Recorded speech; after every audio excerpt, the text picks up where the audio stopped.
శ్రీరామచంద్రుని యొక్క అభిప్రాయం, ఆ వైరాగ్యమును చక్కగా వెల్లడిస్తున్నారండి. ఎవరికి? విశ్వామిత్రుని ప్రశ్న చేశారు కాబట్టి వారితో. కానీ పక్కన ఎవరున్నారు చూసినా వశిష్ఠులు ఉన్నారు, దశరథ మహారాజు ఉన్నారు. ఏమండి ఇంద్రేనా? కాదండి.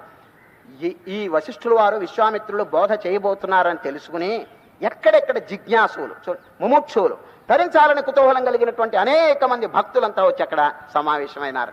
దశరథుని యొక్క ఆస్థానం అంతా కిటకిటలాడిపోయిందండి వీరి సంవాదం వినటానికి. ఇదే సామాన్యం అండి. ఇప్పుడు తూర్పార పట్టాలంటే గాలి ఉండాలి కదండి. గాలి ఉన్నప్పుడు రైతులు బహుజాగ్రత్తగా ఉంటారు, గాలి ఉన్నప్పుడే తూర్పార పడతారండి, అప్పుడు చక్కగా జరుగుతుంది. అదేవిధంగా గాలి అంటే ఏమిటి? వశిష్ఠ మహర్షి అనే మహానుభావుడు జరుగుతారా? వారు ఇటువంటి దివ్యమైనటువంటి బోధ రామచంద్రుని చెప్తుంటే అది వృధా అయిపోతుంది కదా అని వినటానికి అనేక మంది ముముక్షువులు వచ్చేశారండి. దశరథుని ఆస్థానం అంతా భక్తులతో నిండిపోయిందండి. ఆ టైంలో విశ్వామిత్రుడు ప్రశ్న చేస్తే ఈ రామచంద్రుడు తన అనుభవాన్ని వెల్లడిస్తున్నారండి. అయితే ఈ మహాగ్రంథం ప్రారంభం చేసేటప్పుడు అండి రాసింది ఎవరు చెప్పండి? వాల్మీకి మహర్షి. ఎటువంటి ప్రార్థన ప్రారంభించినారంటే చాలా అద్భుతంగా ఉందండి. మీరు అనేక ప్రార్థనలు చూచుంటారు. ఏదైనా గ్రంథం ఉపక్రమించేటప్పుడు ప్రార్థనతో అందరూ కూడా ప్రారంభించారు. కానీ వాల్మీకి మహర్షి ఈ మహా యోగ వాసిష్టం, దీనికండి 4 పేర్లు ఉన్నాయండి, జ్ఞాపకం పెట్టుకోండి.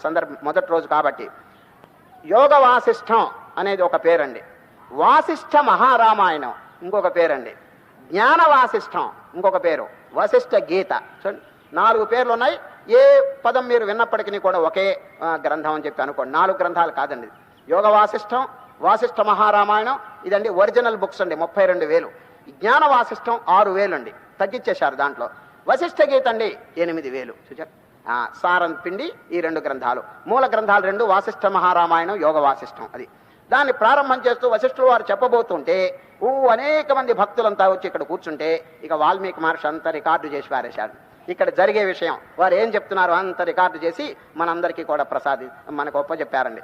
వాల్మీకి మహర్షి యొక్క చలవండి, లేకపోతేనండి ఆ కాలగర్భంలో అట్లా వృధా అయిపోయేదండి ఏది బోధ. ఇక గ్రంథం ప్రారంభం చేసేటప్పుడు అందరూ ఆ ప్రేయర్ ఎటువంటిదో చూడండి.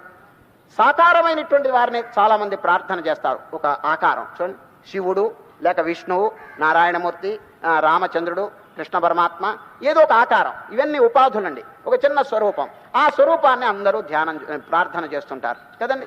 వీరు అట్లా కాదండి. వాల్మీకి మహర్షి ప్రేయర్ ఎట్లా మొదలు పెట్టాడంటే నిరాకారమైనటువంటి పరమాత్మ, నిర్గుణం. చూచారా? నిర్గుణం, దానికి ఒక ఆకారం అనేది లేదండి. భగవంతుని యొక్క యథార్థ స్వరూపం ఏమిటి తెలుసండి? No form, no name. అంతే. ఈ నేమ్ అండ్ ఫారం లేదండి. సచ్చిదానందం, బ్రహ్మాండం అంతా వ్యాపించింది, దాని పేరు చిదాకాశం. చూచారా? ఇప్పుడు కనిపించేది భూతాకాశం అండి, ఫిజికల్ అట్మాస్ఫియర్. ఈ ఫిజికల్ దానికంటే ఇంకా సూక్ష్మమైందండి చిత్తాకాశం. ఇది భూతాకాశం కదండి, దీనికంటే సూక్ష్మమైంది సటిల్ చిత్తా. దానికంటే మహాసూక్ష్మం ఎవరో తెలుసండి? ఏదో తెలుసిన? చిదాకాశం. 3 ఆకాశాలండి, భూతాకాశం, చిత్తాకాశం, చిదాకాశం. ఈ చిదాకాశం అంటే భగవంతుడండి. భగవంతుని యొక్క యథార్థ స్వరూపం సత్ చిత్ ఆనందం. ఆకాశం వలె పోల్చారే గాని ఆకాశం ఎట్లా అవుతుందండి? అది ఇంకా విధి లేక ఇంకో వేరే ఉపమానం లేదండి. ఆకాశం ఒక్కటే సరి అయినటువంటి ఉపమానం భగవంతుని గన వర్ణించాలంటే. ఇప్పుడు వాల్మీకి మహర్షి దండం పెట్టాడు ఎవరికి? నిరాకారమైన పరమాత్మకి, సర్వత్ర వ్యాపించి. దాని లక్షణం ఏమిటి చెప్పండి? 3 లక్షణాలు ఉన్నాయి. సత్ చిత్ ఆనందం. ఆ 3టికి 3 శ్లోకముల ద్వారా నమస్కారం చేస్తారని. 3టికి ఏది? సత్తుకి దండం, తర్వాత చిత్తు, తర్వాత ఆనందం. ఆ 3 శ్లోకాలు చదివేస్తాను, సమయం పూర్తి అయిపోతుంది. మొట్టమొదటి శ్లోకం అండి. సత్ అంటే ఏమిటి? సత్ అంటే ఏమిటి చెప్పండి? ఉనికి, ఎగ్జిస్టెన్స్. దానికి దండం పెడుతున్నాడు ఎవరు? వాల్మీకి. యతః సర్వాణి భూతాని ప్రతిభాంతి స్థితాని చ యత్రైవోపశమం యాంతి తస్మై సత్యాత్మనే నమః. దేని నుంచి బ్రహ్మాండమంతా ఆవిర్భవించిందో అటువంటి మూల కారణమైన సద్వస్తువుకి దండం అంటాడు. ఇదంతా సాకారం. ఇది ఎక్కడి నుంచి వచ్చింది? నిరాకారమైనటువంటి. చూడండి ఉపనిషత్తుల్లో అక్కడక్కడ మీరు వింటుంటారు. ఓం ఆత్మన ఆకాశ సంభూత ఆకాశాద్వాయు వాయోరగ్ని అగ్నేరాప అద్భ్య పృథివీ. ఈ పంచభూతాలు ఎక్కడి నుంచి వచ్చినాయి? చూడండి, ఆత్మన ఆకాశ సంభూత అంటాడు. ఈ విధంగా ఆ పరమాత్మ దగ్గర నుంచి బ్రహ్మాండం అంతా ఆవిర్భవించింది. కాబట్టి అటువంటి సద్వస్తువుకి దండం, నమస్కారం అంటాడు. చూడండి చక్కని ఒక వాక్యం మళ్ళీ చెప్తున్నాను. యతః సర్వాణి భూతాని ప్రతిభాంతి స్థితాని చ యత్రైవోపశమం యాంతి తస్మై సత్యాత్మనే నమః. అటువంటి సద్వస్తువుకి నమస్కారం ఒకటైందండి. నంబర్ 2 ఏమిటి చెప్పండి? చిత్ అంటే ఏమిటి? ప్రజ్ఞ, జ్ఞానం. ఆ చిద్వస్తువుకి దండం పెడుతున్నాడు. జ్ఞాతా జ్ఞానం తథా జ్ఞేయం ద్రష్టాదర్శన దృశ్యభూ కర్తా హేతు క్రియా యస్మాత్ తస్మై జ్ఞప్త్యాత్మనే నమః. త్రిపుటి అంటారండి. త్రిపుటి జ్ఞాత, జ్ఞానము, జ్ఞేయం. ఇంకొకటి ఉందండి, ఏమిటి చెప్పండి? ఆనందం. సత్ చిత్ ఆనందం. ఆనందానికి నమస్కారం చేస్తున్నారు. స్ఫురంతి సీకరా యస్మాత్ ఆనందస్యాంబరే వనౌ సర్వేషాం జీవనం తస్మై బ్రహ్మానందాత్మనే నమః. సర్వేషాం జీవనం, అందరూ బతుకుతున్నారంటే దేనికోసం తెలిసిన ఆనందం కదండి. చీమ వెళ్తున్నది, అడగండి చీమ గారు ఎక్కడికి ప్రయాణం అంటే ఎక్కడైనా బెల్లం కనిపిస్తుందేమో అని పోతున్నానండి. దానికి ఆనందం, ఆ సుఖం ఉన్నదండి. అది సరే, ఆ సుఖం లేకపోతే అసలు బతుకే భారంగా ఉంటుందండి. సరే, బతుకే భారం అయింది. ఇప్పుడు కూడా చూడండి, కొందరు ఏడుస్తూ కూర్చుంటారు. ఏంటంటే సుఖం అనేది వాళ్ళకి రావటం లేదనమాట. అటువంటి వారు దుఃఖిస్తూ జీవితం అంతా భారంగా ఉంటుంది.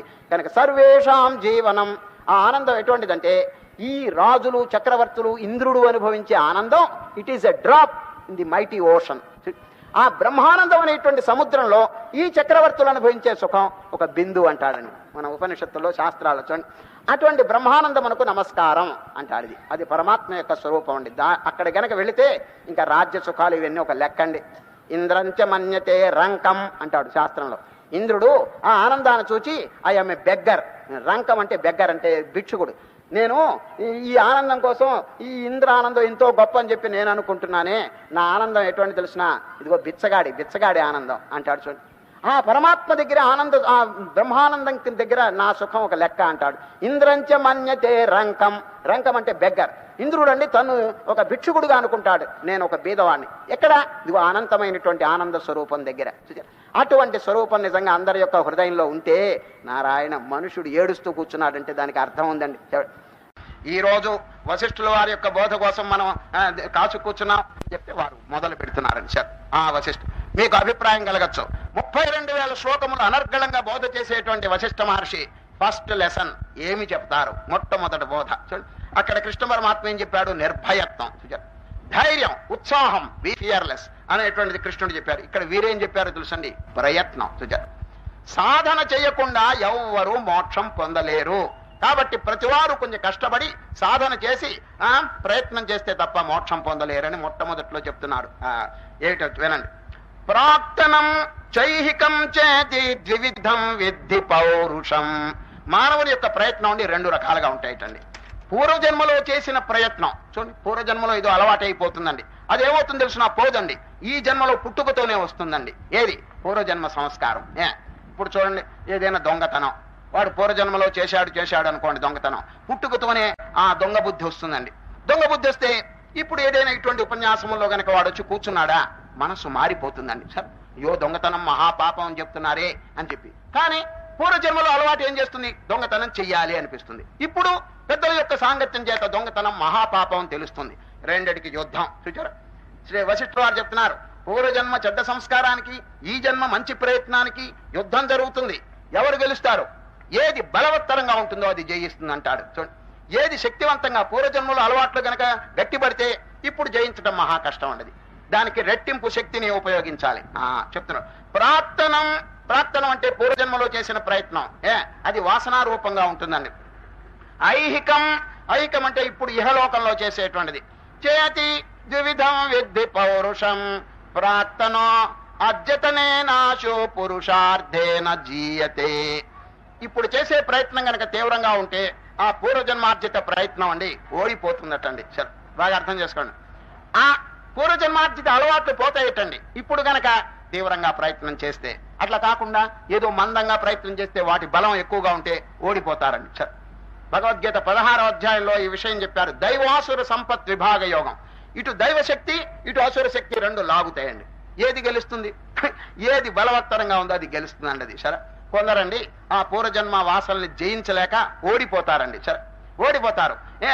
ఓడిపోయినప్పుడు మరల ప్రయత్నం చేయాలండి, నిరుత్సాహపడకూడదు.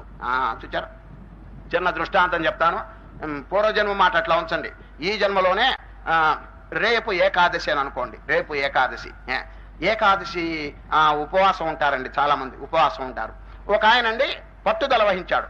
ఏమైనా సరే రేపేమి అన్నం తినకూడదు, ఏమి తాగకూడదు, నీళ్లు కూడా తాగకూడదు. దాని పేరు నిర్జలోపవాసం చేయాలని అనుకున్నాడండి. ఈ రోజు రేపు ఏకాదశి, దశమి నాడు రాత్రి అనుకున్నాడు రేపేమి తినకూడదు, నీళ్లు కూడా తాగకూడదు, నిర్జలోపవాసం. సరిగా మరుసటి రోజు వచ్చిందండి ఏకాదశి. 12 గంటల వరకు పట్టుదల వహించాడండి. ఆ 12 కాగానే కర ఆకలేయటం మొదలు పెట్టిందండి వాడికి. ఆకలి అయిపోతే ఇక శత్రుపక్షం నెక్స్ట్ పార్టీ వాళ్ళు వచ్చారండి. వచ్చి ఏవండి ఇంత బుద్ధి తక్కువ పని చేస్తారా? ఉపవాసం అంటే నీళ్లు కూడా వదులుతారండి ఎవరైనా. అన్నం తినకూడదు కానీ నీళ్లు తాగితే తప్పేమిటండి అని ఆ మాయ వచ్చి బోధిస్తుందండి. బోధిస్తే వీడికి ఆకలి కంది, ఆకలి దెబ్బకి దాని మాట నమ్మేసి ఎవరి నీళ్లు తాగితే తప్పేమిటని ఏదో కొంచెం నిమ్మరసంలో కొంచెం ఏదో కలుపుకుని తాగేస్తాడండి. వెంటనే మాయ పరిగెత్తు, ఏమండి ఉపవాసం అంటే అన్నం తినకూడదు కానీ ఇంకా ఏదైనా తినొచ్చు, పండు తినండి, ఏం పర్వాలేదు, తప్పులేదు, పండు తింటే తప్పేమిటండి. వీడి ఆకలి దెబ్బకండి నెమ్మదిగా ఒక అరటి పండు తినేస్తాడండి. మళ్ళా పరిగెత్తుకుంటూ వస్తుంది మాయ, ఏమండి అన్నానికి అటుకులకి ఎంతో భేదం ఉందండి, అన్నం తినబాకండి కానీ అటుకులు తినొచ్చు అంటుందండి. వీడేమిటంటే ఆకలి దెబ్బకి కొంచెం అటుకులు నానేసుకు తింటాడండి.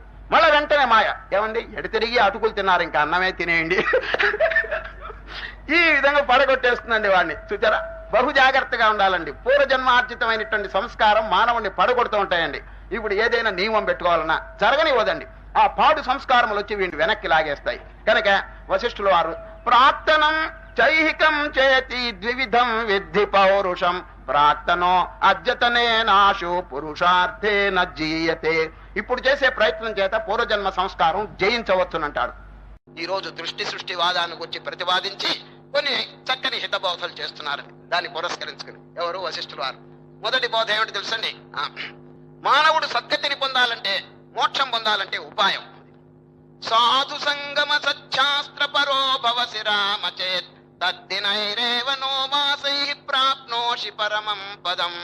రామచంద్ర, సాధు సంగమ సచ్చాస్త్ర, అది మహాత్ముల యొక్క సాంగత్యం, శాస్త్రముల యొక్క అధ్యయనం, ఈ రెండిటి చేత మానవుడు తద్దినై అంటే కొద్ది రోజుల్లోనే వాడు మోక్షం పొందుతాడు. నెలలు కూడా అవసరం లేదు అంటారు. చూడండి ఎంత చక్కని వాక్యం. తద్దినైరేవ నోమాసై ప్రాప్నోషి పరమం పదం. అది మహాత్ముల యొక్క సాంగత్యం, వారి ముఖదానాలు, వాక్యములు వినటం. ఎందుకంటే వారు ప్రత్యక్షంగా అనుభవించి చెప్పినటువంటి వాక్యం అండి. శ్రీకృష్ణ పరమాత్మ కూడా ఇదే వాక్యం చెప్పినారు. సచ్చాస్త్ర, మంచి ఉపనిషత్తులు, భగవద్గీత, భారతం, భాగవతం, రామాయణం, ఇటువంటి గ్రంథాలు బాగా అధ్యయనం చేసుకుంటూ సాధన గనక చేస్తుంటే ఏమవుతుంది? తద్దినైరేవనో మాసై ప్రాప్నోషి పరమం పదం. తప్పకుండా ఆ గమ్యస్థానం మానవుడు పొందుతాడు. కనుక సాధనని తప్పకుండా చేయడం, మహాత్ముల యొక్క సేవ, వారి యొక్క సాంగత్యం కూడా చేస్తుండవన్నది. అయితే మీరు అడగచ్చు, చేయటం లేదా? మేమేమైనా చేయటం లేదా? చేస్తున్నామని. నేను అడిగే ప్రశ్న ఏమిటంటే, ఈస్ దేర్ ఎనీ ప్రోగ్రెస్? చెయ్యటం అనేది గొప్ప కాదండి, మార్పు వస్తున్నదా లేదా? ఊరికి రోగంటి బాటగా కొన్ని కార్యములు చేస్తూ రొటీన్ గా జరుపుకుంటే, ఇప్పుడు సంధ్యావందనం చాలా మంది చేస్తుంటారండి ఇళ్లలో, లేదు చేస్తూ. కానీ 30 సంవత్సరములు సంధ్యావందనం చేసిన తర్వాత వారి హృదయం ఎట్లా ఉందో కొంచెం కనుక్కోండి. శాంతి కలిగిందా? ఏమైనా ఆనందం భగవంతుని భక్తి కలిగిందా? ఇటువంటివన్నీ అడగాలండి. ప్రోగ్రెస్ లేకపోతే జీవితం నిరుపయోగం అయిపోతుంది. ఈ కార్యక్రమాలన్నీ ఎట్లా ఉంటాయి చూసిన, లాంఛనం, ఏదో ఒక లాంఛనంగా జరిగిపోతున్నాయండి. అది సంధ్యావందనం, ఇట్లా నీళ్లు తాగటం, ఇట్లా ఇదంతా జరిగిపోతున్నది. అది మార్పు కలిగిందా అని చూడాలండి. ఇది ముఖ్యంగా ఈ ఆధ్యాత్మిక క్షేత్రంలో ఎవరైనా ప్రయత్నం చేస్తుంటే సంవత్సరానికి ఒకసారి గాని, నెలకు ఒకసారి గాని, ఏమండి, లేక కనీసం పక్షానికి ఒకసారి గాని, is there any progress in me? ఇదొరుకున్న రాక్షసత్వం పోయిందా? దైవ గుణాలు ఏవైనా కలిగినాయా? ఒక ప్రాణి మీద నాకు ఏదైనా దయ కలుగుతున్నదా? ఇటువంటి విషయాలన్నీ ఏమి లేకపోతే ఎక్కడున్న గొంగళి అక్కడే ఉందేటండి. ఆ విధంగా ఉంటే ఇవన్నీ చేయటం వల్ల పెద్ద ప్రయోజనం ఏమైనా ఉందా అని చెప్పి నాస్తికుడు అడుగుతున్నాడండి. మీరు బుద్ధ సమానం దేవుణ్ణి ధ్యానం చేస్తున్నారు, ఇంకా మాకే కొంచెం దయ ఉంది, మీకే ఉంది అంటాడు వాడు నాస్తికుడు. మేము అన్నదానం చేస్తున్నాం, ఇంకా అనేక మంది ఉపకారం చేస్తున్నాం, మీరు దేవుణ్ణి నమ్మి మీరేం చేస్తున్నారు ప్రత్యేకంగా నిలదీసి అడుగుతున్నారు, మనం ఏ సమాధానం చెప్తామని చెప్పండి. కనుక చేతనైనంత వరకు ఆ పుణ్య సంబంధమైనటువంటిది, పరోపకార సంబంధమైనటువంటిది మానవుడు తప్పక చేయాలి. ప్రోగ్రెస్ కలుగు చేసుకోవాలని సార్. ఇది ఒక కోపం ఎక్కువగా ఉంది అనుకోండి, మీరు ధ్యానం మొదలు పెట్టిన తర్వాత, పారాయణం మొదలు పెట్టిన తర్వాత సంవత్సరానికి నా కోపం తగ్గాలండి. సరే, విషయ వికారములు తగ్గందే, భగవంతుని మీద విశ్వాసం పెరగందే మానవుడు ఏం ఉన్నతిని పొందినట్టండి. అన్ని కార్యములు చేస్తున్నారు, మార్పు లేదండి, చేదే అంతే. వెళ్ళేటప్పుడు కోపంతో వెళితే వచ్చేటప్పుడు ఇంకా డబుల్ కోపంతో వస్తున్నాడు. ఇక ఏం ప్రోగ్రెస్ చెప్పండి. అందుచేతనే ఈ కార్యక్రమాలకి వాల్యూ లేకపోతున్నదండి. అది దేర్ఫోర్ హృదయాన్ని పరిశోధన చేసుకుని ఆ ప్రోగ్రెస్ ఉన్నతి కలిగిందా లేదా అని డైలీ పరీక్ష చేస్తుండాలన్నది. అందుచేత సాధు సంగమ సచ్చాస్త్ర పరో భవసి రామచేత్. రామచంద్ర, మహాత్ముల యొక్క సాంగత్యం చేత ఈ శాస్త్ర పరిశోధన చేత అభ్యాసం చేత హృదయాన్ని కనుక కొంచెం మార్చుకుంటే కొద్ది రోజుల్లోనే మానవుడికి శాంతి మోక్షం కలుగుతుందని భగవాన్ తద్దినైరేవనో మాసై ప్రాప్నోషి పరమం పదం. భగవద్గీతలో చెప్పిన శ్లోకం మోస్తరే ఒక శ్లోకం చెప్తారండి. భగవద్గీతలో తద్బుద్ధయ తదాత్మాన తన్నిష్ట తత్పరాయణ. మీరు ఏ కార్యం చేసినా కూడా తత్ అంటే ఆ దైవ సంబంధమైనటువంటిది జ్ఞాపకం తెచ్చుకోండి అని గీతలో ఒక శ్లోకం ఉందండి. అదే విధంగా చెప్తున్నారండి. తచ్చిత్త తద్గత ప్రాణ బోధయంత పరస్పరం కథయంతశ్చ తన్నిత్యం తుష్యంతి చ రమంతి చ.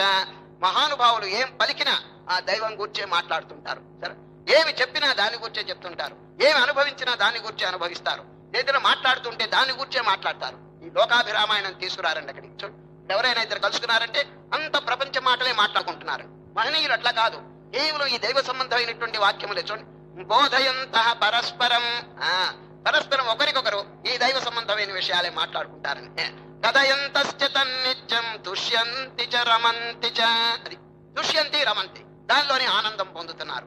చూడండి, ఈ రోజు చక్కని శ్లోకాలు గ్రంథం చివరి వరకు కూడా అనుభవపూర్వకమైనటువంటి వాక్యములు చాలా చెప్పారండి ఎవరో వశిష్ఠుల వారు శ్రీరామచంద్రునికి. ఇంకొక వాక్యం ఏమిటి తెలుసండి? జాతాచేత్ అరతిర్జంతో. అరతి, అరతి అంటే తెలుసండి, నాన్ అటాచ్మెంట్. అది రతి అంటే అటాచ్మెంట్, ఒక దాంట్లో తగులుకోవటం, ఆసక్తి అనేది. అరతి అంటే నాన్ అటాచ్మెంట్. అది ప్రపంచ వస్తువుల్లో ఈ భోగ విలాసంలో కోరికలు తగ్గి దాని మీద కనుక నాన్ అటాచ్మెంట్ కనుక కుదిరితే, చూడండి, జాతా చేత్ అరతిర్జంతో భోగాన్ ప్రతి మనాగపి. మనాక్ అంటే కొంచెం, కొంచెం వైరాగ్యం కలిగిన, కొంచెం ఈ విషయముల మీద కనుక అనాసక్తి కలిగిన, చూచారు అట్లా చెప్తున్నాడు. చూడండి, జాతా చేత్ అరతిర్జంతో భోగాన్ ప్రతి మనాగపి తదసౌ తావతైవోచ్చై పదం ప్రాప్తైతి శృతి. పదం మోక్ష పదం వాడు పొందినట్టే. Is already attained. చూడండి, ఇక మోక్షం అనేది కొత్తగా వాడేం పొందవలసిన పని లేదు. ఎప్పుడు ఈ వైరాగ్యం కలిగిందో, ఎప్పుడు ఈ దోష దృష్టి కలిగిందో, ఇక మనస్సు బహిర్ముఖంగా పోకుండా అంతర్ముఖం అయిపోతుంది. కాబట్టి వాడు మోక్షం పొందినట్టే.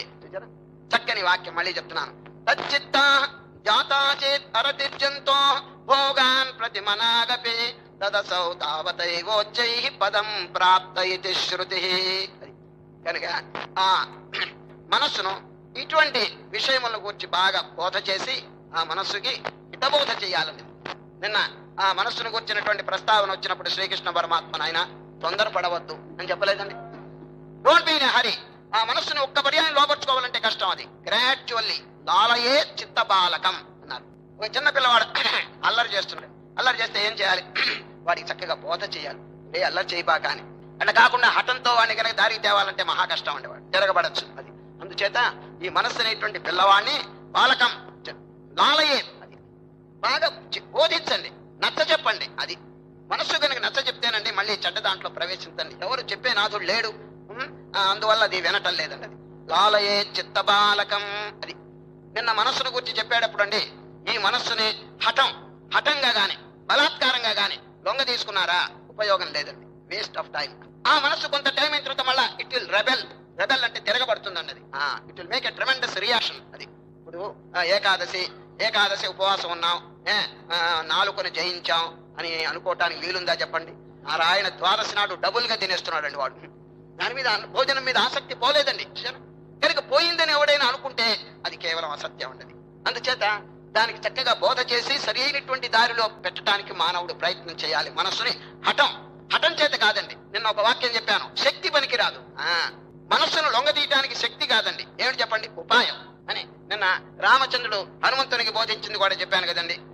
గాలంబులేనిచో జాలకాగ్రని చేత పాటీన జాలముల్ పట్టువడునే. పాటీనం అంటే చేపను పట్టాలంటే వల అనేది ఎట్లా పన్నుతున్నారో ఒక ఉపాయం, లేకపోతే చేతితో పడతారండి, ఎవరూ పట్టలేరండి, అసాధ్యం. కనుక ఒక ఉపాయం చేత ఏ విధంగా కార్యం సాధిస్తున్నారో ఈ మనస్సును జయించడానికి కూడా కొన్ని ఉపాయములు, యుక్తులు అంటారు దాన్ని, ఆ ఉపాయములు చేత తీసుకురావాలండి మనస్సుని. ఆ ఉపాయములు ఏమిటని మీరు అడగచ్చు. ఒకటి చెప్పవలసింది కాదండి, వారి యొక్క సాధనలోని వారికే స్ఫురిస్తూ ఉంటాయండి. ఎవరు ఏ విధంగా దాన్ని జయించాలో ప్రయత్నపూర్వకంగా కనుక కొంత ట్రై చేస్తే వారికే తెలుస్తుందండి. ఒకరు చెప్పవలసిన పని లేదండి. సరే, ఈ మనస్సును లొంగదీయటానికి ఆ టైమును అనుసరించి, ఒకవేళ అట్లా కాకుండా హఠంగా చేశారనుకోండి, హఠంగా మనస్సును లొంగదీస్తే ఎట్లా ఉంటుంది తెలుసండి? పాము మెడ పట్టుకున్నట్టుగా ఉంటుందండి. హఠంగా గనక మనస్సును లొంగ తీసుకుంటే హఠయోగం చేత గాని బలాత్కారంగా గాని ఒకరి యొక్క ప్రోద్బలం చేత గాని ఆ మనస్సును గనక లొంగ తీయాలని ప్రయత్నం చేస్తే ఏమవుతుందో తెలిసిన పాము మెడ పట్టుకున్నట్టు ఉంటుందండి. పాము మెడ పట్టుకుంటే కరవదండి. ఎట్లా గడుస్తుంది? మనం పట్టుకున్నాం కదా, వదలండి, ఎగిరి కరిచేస్తుందండి సార్. ఆ విధంగా ఎంతసేపని పట్టుకుంటారండి పాముని? ఏం చేయాలి తెలిసిన? కూరలు తీసేయండి, విషపు కూరలు తీసేస్తే అది మనకి హాని చేయదండి. అదండి సరి అయినటువంటి ఉపాయం. చాలా మంది గట్టిగా పట్టుకుంటున్నారు, ప్రాణాయామం వీటి చేత ఏదో మనస్సు లొంగ తీసుకోవాలని చెప్పేసి హఠంగా చూస్తున్నారు. ఆ ప్రాణాయామం చేసేటప్పుడు మనస్సు శాంతంగానే ఉంటుంది, తర్వాత మళ్ళా చెడ్డ మార్గంలో పోతున్నదండి. అందుచేత అటువంటి హఠం కంటే విచారణ చేత ఆ మనసు లాలయే చిత్త బాలకం. దాన్ని బోధించండి. ఓ మనస్సా, ఇవో ఇంద్రియములారా, ఈ సుఖములు, ఈ భోగములు, ఈ ప్రాపంచిక సంపదలు ప్రతి జన్మలో కూడా అనుభవిస్తున్నారు కదా, చెప్పండి. ఈ అమూల్యమైనటువంటి జీవితం కూడా వీటిలోనే కాలక్షేపం చేస్తే ఎట్లా అని చెప్పి చక్కగా యుక్తి చేత దాన్ని బోధించాలండి. అప్పుడు ఏమవుతుంది తెలుసండి, ఆ మనసు చక్కగా లొంగిపోతుందండి. ఎందుకంటే లాజికల్ గా ఉన్నప్పుడు ఎవరైనా సైంటిఫిక్ గా చెప్పినప్పుడు ఎవరైనా కూడా దారికి వస్తారండి. వశిష్ఠులు వారు రామచంద్రునికి ఇదే చెప్పినారు. అయినా కొంచెమైనా విచారణ చేత మన కంటే కొంచెమైనా విచారణ చేతే మనస్సును లొంగ తీసుకోండి. జాతాచేత్ అరతితో భోగాన్ ప్రతిమనాగపే తదసౌ తావతైవోచ్చై పదం ప్రాప్త ఇతి శృతి. హఠం పనికిరాదు, ఉపాయం చేత తీసుకురావాలని దాన్ని చక్కగా బోధించి దారికి తీసుకురమ్మన్నా. ఇంకా వేరే ఉపాయం లేదని. ఈ విధంగా ప్రతి వారి ధ్యానంలో చక్కగా అనుష్ఠానంలో ఇటువంటి విషయాలని బాగా జ్ఞాపకం పెట్టుకుని నిత్య జీవితంలో హృదయాన్ని పరిశోధన చేసుకుని భగవంతుని యొక్క అనన్యమైనటువంటి భక్తి కలిగి చక్కగా ముందుకి కొనసాగాలండి. ఒకే కాలం నాశనం చేస్తే లాభం లేదు. ఇప్పటికే చాలా టైం గడిచిపోయింది. ఇక మీద ఉండేటువంటి ప్రతి సెకండ్, ప్రతి నిమిషం కూడా వాల్యుబుల్ అనేటువంటి విషయం తెలుసుకుని సద్వినియోగం చేసి రాత్రి పరుండబోయేటప్పుడు ఒక్కసారి ఇంట్రాస్పెక్షన్, పరిశోధన, ఆత్మ పరిశోధన. ఈ రోజు ఏమి చేసినాను, ఏదైనా పుణ్యం ఆర్జించినానా, పాపం చేసినానా, పాపాన్ని ఏమైనా తొలగించుకున్నానా అని ఆలోచించాలి. అని రోజు శుభ్రం చేస్తుంటే మనస్సు అనేటువంటి దాన్ని పరమ శాంతి కలుగుతుందని ఈ రోజు వశిష్ఠులు వారు ఉత్పత్తి ప్రకరణం ప్రారంభంలో చెప్పారు.